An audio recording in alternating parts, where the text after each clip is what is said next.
News Services Division of Akashvani presents Northeast Diary.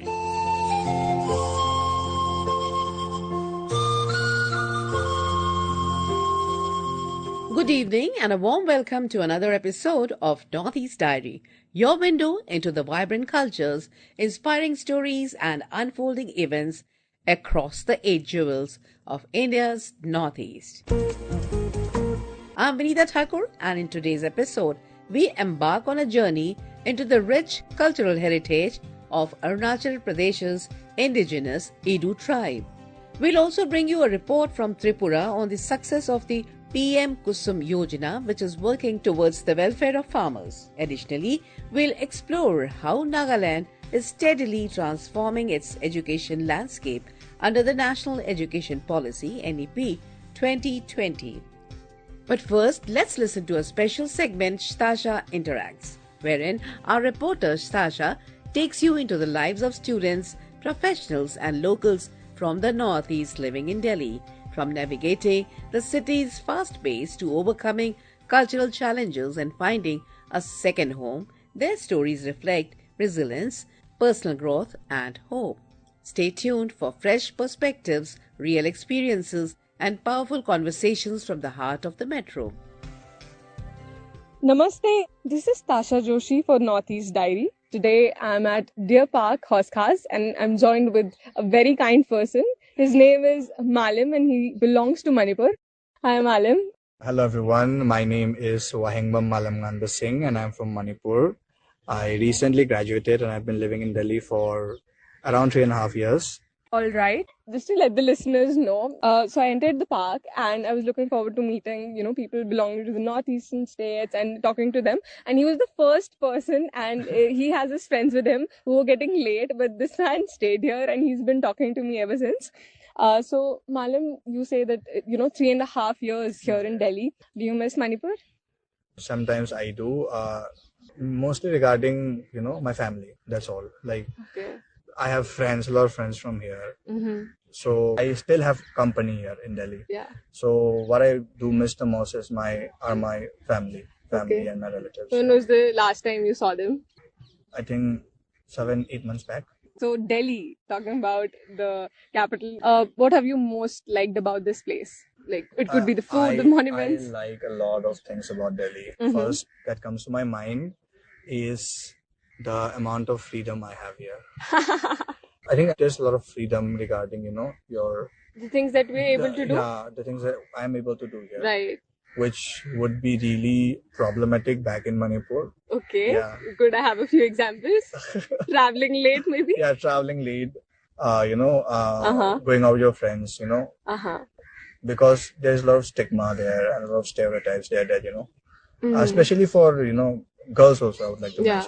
mention, I come from a very small town, Mhm. when I come to metropolitan city, there is a lot of freedom and liberty and, you have a space of your own, you have your mind has your own space. Yeah, and You are people able around. you are able to explore. Yeah. You see a lot of different, people, from there you get a lot of perspective, a lot of opinions, a lot of way of life that you can, Yeah. experience. So Yeah. I think that is what I meant by freedom. Yeah. And I okay. get that, in Delhi. Understandable. Yeah. That's really nice to Yeah, hear that Delhi was able to, serve a great Yeah. experience to you. Yes. What about the food? I think it's very oily. Oh, First comment is that. attack to chole bhatures, I Yeah, see. it's really oily. It's really, really oily. Okay. But yeah, I like it. Mm-hmm. But does it beat the food that I get in Manipur? No, obviously. Absolutely not. Not. There's no match. It's manageable, Mm-hmm. but yeah. Okay. And what about the monuments out here? Have you been to I have been everywhere? to, I think, every monument. Humayun Tomb, Lal Killa, Safdar Jung Tomb. Right. You, you name it, I've been there. That's great. Yeah. I'm a history student, so I like them. Oh, understandable. Obviously, I had to like them. Yes, you had to. Further, talking about, because you have passed out from, all the 3 years in DU Yeah. and all of your journey in the northeastern societies and people around you belong from the same community and all, what would you say to a student, who has just flown all the way from any northeastern state to Delhi, here to study, and they have different goals as in to, to see the whole city and to experience different things, what would be something that you'd want them to know? Advice. Just try to enjoy everything. Okay. Just explore everything and anything you can, Right. because you'll not get a chance to do that in any other city. Yeah. And like enjoy Delhi, because I think when you start living in Delhi, Mm-hmm. you'll not find joy in any other city. There's nothing like Delhi. Oh my God. I've been to a lot of cities. Right. There's nothing like Delhi. Like Delhi is, भाई बहुत गर्मी है यहाँ पे, ठीक है, बहुत सारे लोग हैं, बहुत सर्दी भी है. बहुत सर्दी भी है, ठीक है, and people do a lot of good things too, Yeah. but there is no other city like Delhi. Yeah. I can say this. We too You can go and vouch come. this. Yeah. Yeah. Is there anything that you'd like to tell, maybe to the whole nation, to the people of Manipur, to the people of Delhi? One thing that I've been thinking about a lot lately these days is that people really need to be empathetic. I'm not saying this in a very wrong way, but I don't really see, that much of empathy Mm-hmm. in people Mhm. here in Delhi. Also back in Manipur also, I think people have, when you live in a very competitive world, Yeah. like, now people have really become less empathetic, and I think Absolutely. people have to be able to understand, how the other person is feeling, and to be able to be in their shoes and just Sense what they're understand, going through. Yeah. sense what they're going through. I Mhm. think that is something that people need to, That's one wise thing that you've said, Malan. in a very general sense, I'm saying it. Mm-hmm. People need to be empathetic, and I think this also comes because I have personally dealt with a lot of mental health issues and mental Right, illness. right. So I think one core quality that that can really help you with mental health is people being empathetic to you. When you talk to people, if people are empathetic to you, you can really heal yourself, and you can really heal yourself if you're empathetic to others. You've dealt with mental health issues, and right now you sitting here, being out and up and about, giving answers with a smile on your face. It's truly a statement. Yes. That's really brave of you. I think I won't say I'm able to make it fully. Mhm. Like, it's a journey, and Yeah. you heal every day. There's Yeah. no like certain point at where you say, I have healed properly. I've Yeah. healed all the way through. Yeah. It's a journey, and I think it's mainly because of the friends I have, and Mhm. I have a very supportive girlfriend, I would say. She's really sweet, and my family, and then yes, I also want to give credit to I have a group of cousins Oh. back in my home from my Right. mother's side. Yeah. And they are really helpful. I think the way they have healed me in so many ways that they don't know. Yeah. But yes, I think the support of the family, friends, cousins, or your partners, I think it's very important. Thank you so much, Thank you so Malan. much. Thank you so much.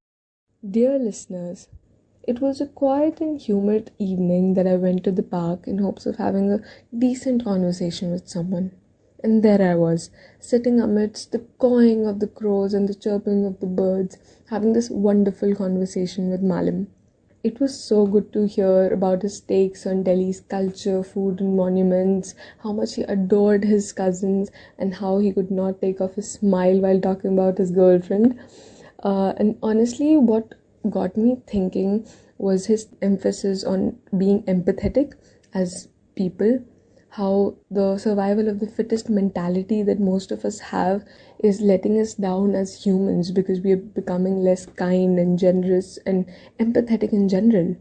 And further, talking about mental illnesses, I'd just like to say that to anyone going through any sort of mental illness, hang in there, buddy. You got this. Do reach the government's mental illness helpline number, which is 14416.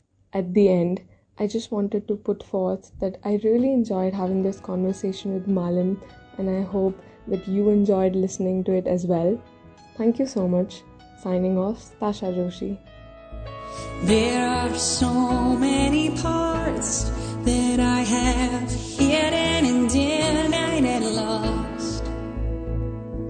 There are so many ways that I have cut off my nose to spite my face. There are so many colors that I still try to hide while I paint. And there are so many tunes that I secretly sing as I wait. Come along and invite these parts out of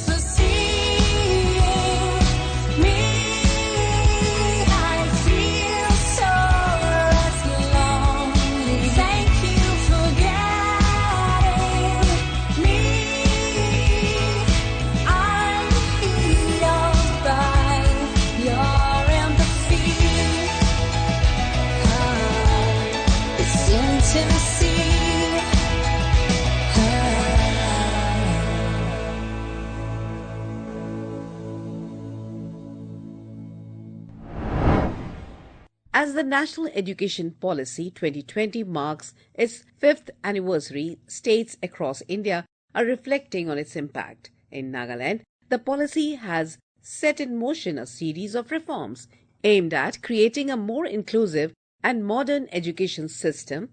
Our Kohima correspondent Mary has the Nagaland report. is making steady progress in transforming its education landscape thanks to focused efforts under the National Education Policy 2020. Kelika Kenye, Deputy Mission Director of Samagra Shiksha and Nodal Officer for NEP, highlighted improvements in key areas like the Performance Grading Index and the Parak Rashtriya Sarvekshan. As per the Performance Grading Index, PGI report 2023-24, where Government of India assess the overall performance of states and UTs in education using 73 parameters. As compared to 2022-23 report, Nagaland has shown incremental progress in our education. And not only that, to assess the health of education, during 2024, the Parak survey report shows children are showing positive improvement in learning outcome. Then NEP 2020 set the target of covering 50% of secondary school under vocational education. So in this regard, our state have made a good progress. So far, 57% of the total government secondary schools are covered under vocational education.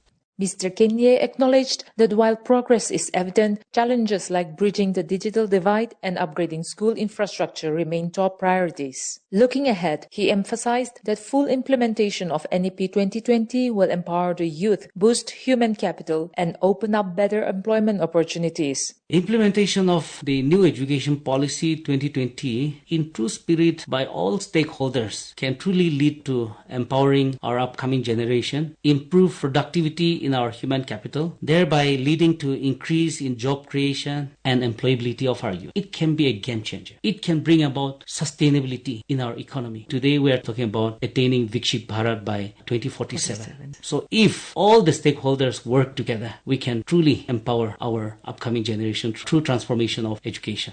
Marking the 5th anniversary of the NEP 2020, Union Minister Dharmendra Pradhan virtually dedicated 10 PM 3 schools and laid foundation stones for 23 new hostels in Nagaland. Meanwhile, the Nagaland Education Mission Society, in collaboration with the National Health Mission, organized a mega assessment camp in Kohima for children with special needs as part of the anniversary celebrations. Similar camps are also planned across all districts in phases. From policy to practice, Nagaland is truly showing how focused implementation can drive real change in education. For Northeast Diary, this is Mary, Akashvani News, Kohima.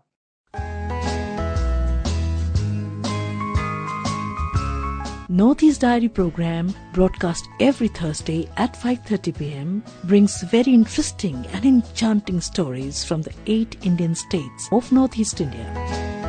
Don't forget to tune in.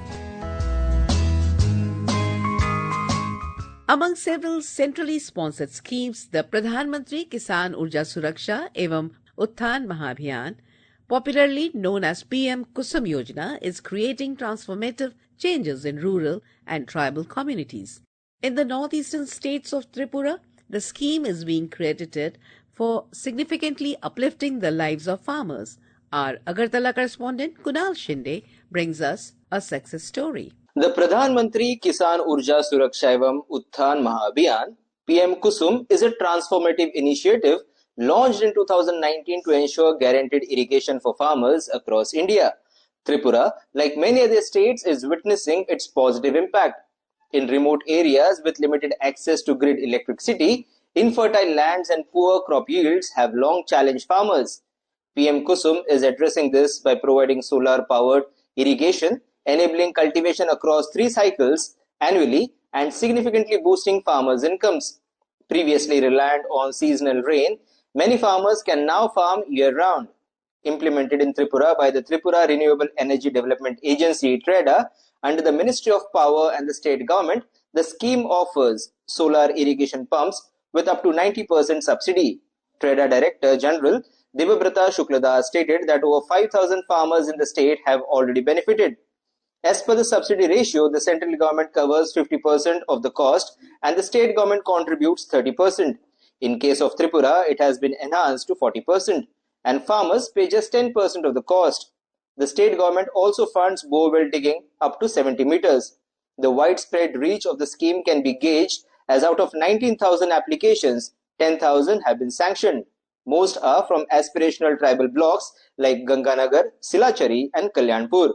Farmers with non-arable land can set up grid-connected solar plants and sell electricity to Tripura State Electricity Corporation Limited under 25-year agreement. Existing grid-connected pumps are being solarized, cutting reliance on diesel and conventional power sources. As solar modules come with a 25-year operational life and include 5 years of free maintenance, as a reason, excess electricity can be sold back to the grid. The PM Kusum scheme is not only empowering farmers with reliable irrigation and improved earnings, but is also paving the way for cleaner, sustainable agriculture. Kunal Shinde for Northeast Diary from Akashvani News, Agartala.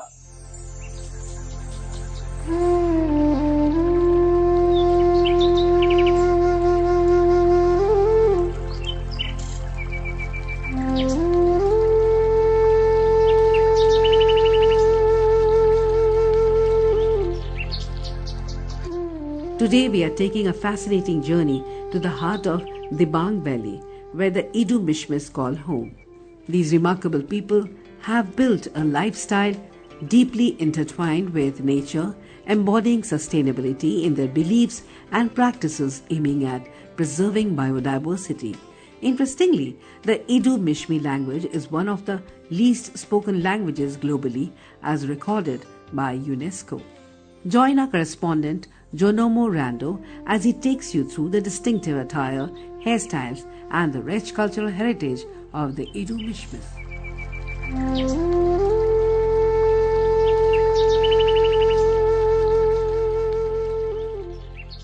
The Idus are living in the hill and mountainous tract and foothills of Dibang Valley, Lower Dibang Valley and some part of plain areas of Lohit district also settled as permanently. The origin of the tribe is still in a mystery. However, it is speculated and believed that the Idus might came from the East Asia and adjoining Mekong and Yangtze Valley, because all of them were Mongoloid tribe and linguistically Tibeto-Burman speaking. Their material culture is based on bamboo. They live in bamboo houses. Most of their household articles and implements are made of bamboo. They also practicing shifting method of cultivation, rice beer, dress themselves in scanty clothes.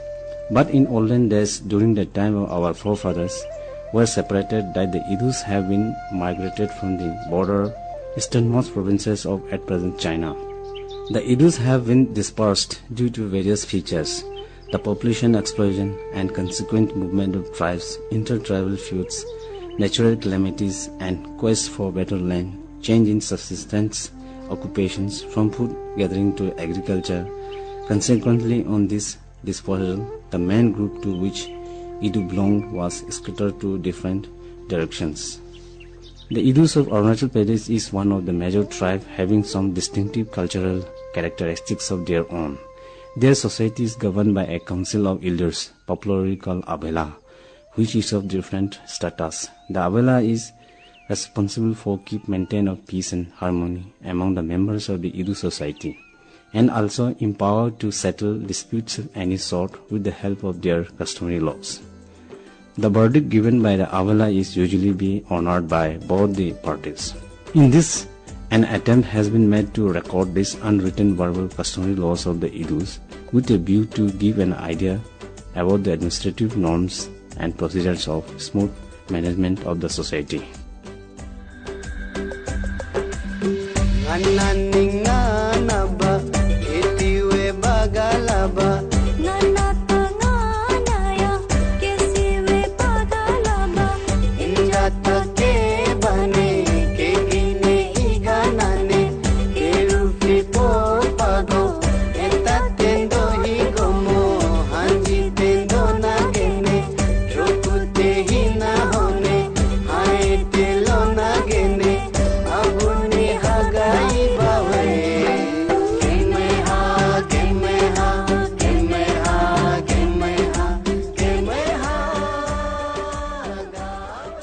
Indigenous weaving system of Idus. Idu women do not use elaborate garments. Their dress consists of only two pieces of skirt, thuma and thui, which reaches from the waist down to the ankle. Like their women, Idu men do not use elaborate garments. A loincloth protects his modesty. The portion of upper part of his body, a sleeveless shirt of worn, which is woven from cotton or wool. All women know how to produce apparel for themselves, for the family in their small waist looms. There is no fixed frame and no reel, but an interesting feature of the fabric is that only the warp is visible on the surface and very compact and thick. Weaving keeps women occupied in hard leisure hours.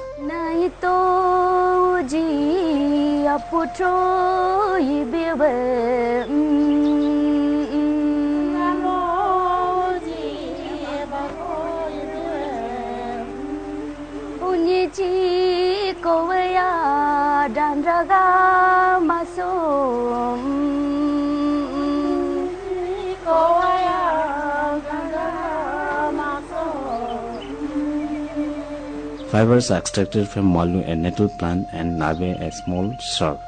These are collected from the jungle and dried. The fibers are extracted and made into balls and then put into hot water. The ash of burnt wood is added to it and stirred with a ladle. The yarn is then taken out, washed, dried, and then put into the loom. Cotton yarns are all imported as cotton does not grow in the valley. Nowadays, yarns are available in the market in a variety of colors and at reasonable prices. The indigenous method of extraction of weaving is totally given up in the present context of Dibang Valley and Lower Dibang Valley districts. During these days, the Idus are adapted for their looms from the plants, like the dyes are made from plants found in the jungle. Only three colors are made: red, green and black. The dye is always prepared in jungle and kept secret. The color combination in shirt is black, red and green. Red and black are used in diamond designs. There are different varieties of shirts which are woven in the portable loom. A tonde is a very costly garment made of wool. A tomazo is a sleeveless shirt made with a mixture of wool and cotton yarn. A tolu, a half silk shirt, is made from the yarn extracted from nabembo, a small shrub plant, and mixed with cotton yarn and also feel very warm. Halu is a blanket made from malu and nabembo fibers. It is very warm and meets the requirement of bleak winter climate. In the modern days, the development of socio-economic is one of the pivotal role, and advancement of scientific technology is impact on everywhere. Since then, Idu Mishmi have concentrated on agriculture, but slowly it became a changing now. In the urban areas, they have established a good business in different areas, and secondly, literacy rate is increasing day by day, and most of the educated unemployed youths, they have been engaged under self-employment scheme. In the rural areas, the villagers still have habits of barn and sledge shifting cultivation and their own Zoomland areas. Though the rural life is not fully changed and yet to come across a lot of things has to do. In the sight of social changes, a lot of reformation has come in view of child marriage system and fine system of punishment. In the development of road communication, we need accessible master plan for connectivity of town to town and village levels. Though all Idu Mishmi are not lettered, but they know the dignity and magnanimous of their outside people.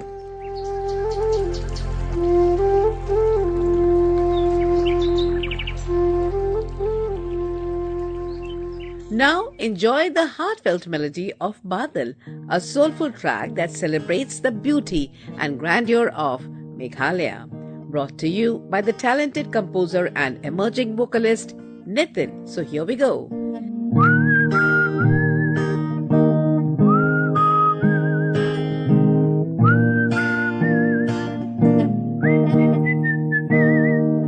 ऊंची ऊंची वादी जो हमको बुलाए, जल्दी से हम तुम घूम के आए। बादल की ये बातें जो लगती सुहानी, बादल का राजा है ये बादल की रानी। से घूम के आए मेघालय घूमो जरा इसमें है कल का मजा मेघालय घूमो जरा इसमें है कल का मजा. And with this, we come to the end of this edition of Northeast Diary. Join us again next week, same day, same time, for more inspiring stories from this enchanting part of India. Until then, goodbye and take very good care of yourself. ये हम दोनों चल रहे हैं बादल के ये सफर नए हैं ऊंची ऊंची वादी ये बादल की है देखो लगता ये हमको घेर रही है ऊंची ऊंची वादी जो हमको बुलाए चली से घूम के आए मेघालय घूमो जरा इसमें है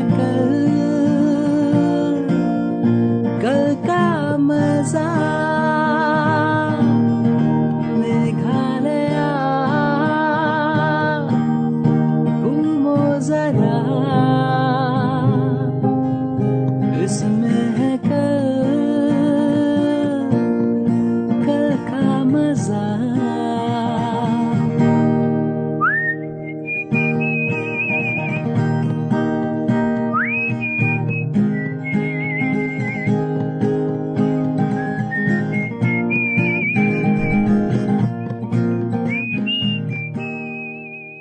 This program was presented and produced by Vinita Thakur with assistance from Kumar Gaurav. It was brought to you by the News Services Division of Akashvani.